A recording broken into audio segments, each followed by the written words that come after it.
Media Impact Trip offered by Whitworth University allows students the opportunity to travel through New York and Washington, D.C. to learn about the media industry. 12 students were led by Professor Jim McPherson and his wife Joanna on a 19-day trip during Jan term. Over the course of the trip, the group met with 19 media organizations and had free time in both locations to explore the city landmarks and tourist attractions. This video documents the visited media organizations, city landmarks, and student reactions while in Washington, D.C.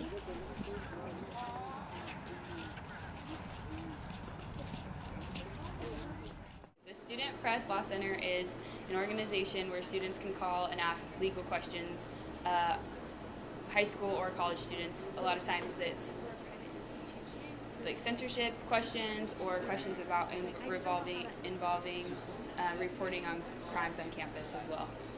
During this meeting, I learned just about how important student newspapers are and how it keeps the administration in check and making sure that they're doing their job, but also not manipulating the understanding of what's going on at the school as far as in the newspaper and whoever's reading it. My high school didn't have one, and I think it'd be a good idea for them to start one to do that, to keep the administration in check and to just allow students to really gain in passion and concern for their school. Reporters Committee for the Freedom of the Press is an organization that allows reporters to call if they have legal questions, either on the spot through their hotline or just seeking other advice at other times as well. This just allows reporters to make wise decisions as far as what they're going to do legally or if their rights are being compromised. During this Reporters Committee meeting, I learned that there is an organization that people can call on the spot if you have questions.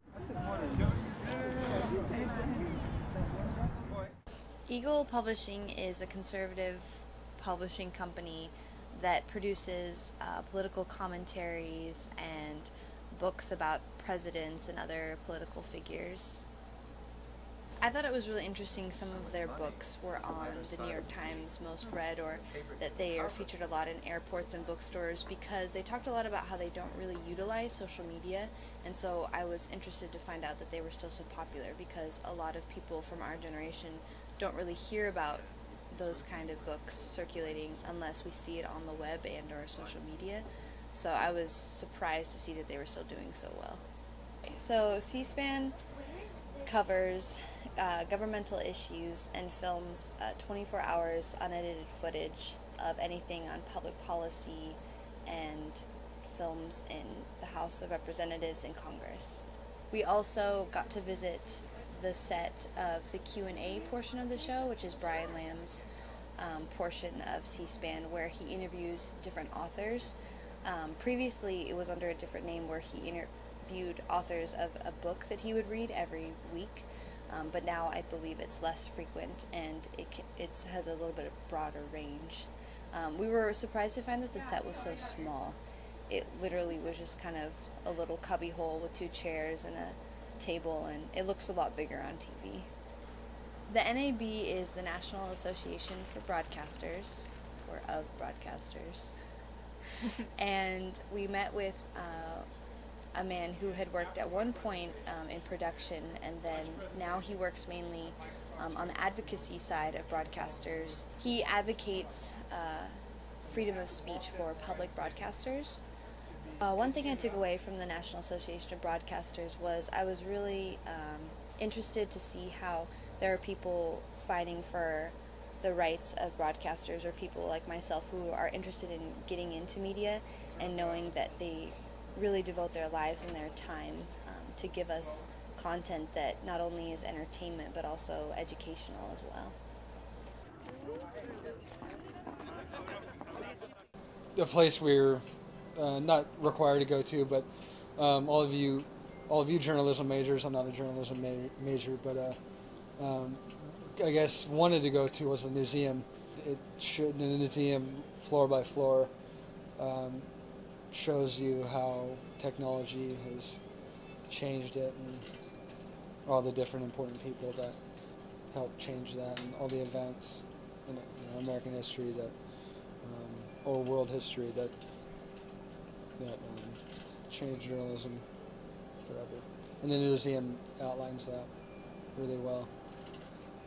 I don't know, it gave me like a perspective that sounds kind of funny, but that journalism, it's not easy at all. Actually, it makes my business look like a piece of cake, compared to journalism and stuff, and it just, I guess, gives me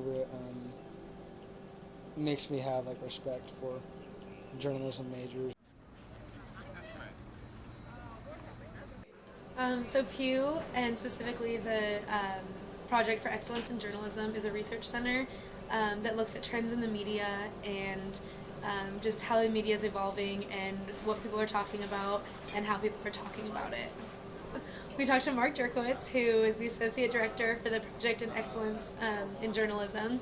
And one of the main things that I took away from what he talked about was that as much as people tell us, especially journalism students, that journalism is a dying art, that it isn't dying and it's not dead, it's just evolving in different ways.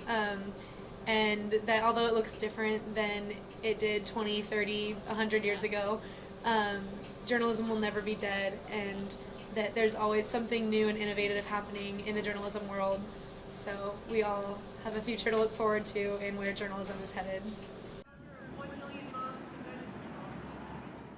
PBS is a public broadcasting service, and it's nonprofit, and it was created actually by the stations, which I didn't know, and it's more educational and like informative programming. So we met with Paula Kerger, and she is the president and CEO of PBS, and she sort of talked to us about all the different programming that they're doing, and especially with news, they kind of want to give different angles on events that have happened, such as the Newtown shooting, and show stories that people wouldn't see on typical newscasts. And then they're really big in their children's programs to provide like educational facets, especially for like the pre-K area, people who are sitting at home and not able to be in the pre-K classroom. And then something else she really talked about was women in journalism, and I thought that was really interesting because she said if we have to put women in front of the way that we're describing things, that technically we still have a problem, and I never thought of it like that before, so it was kind of cool to hear her opinion on that.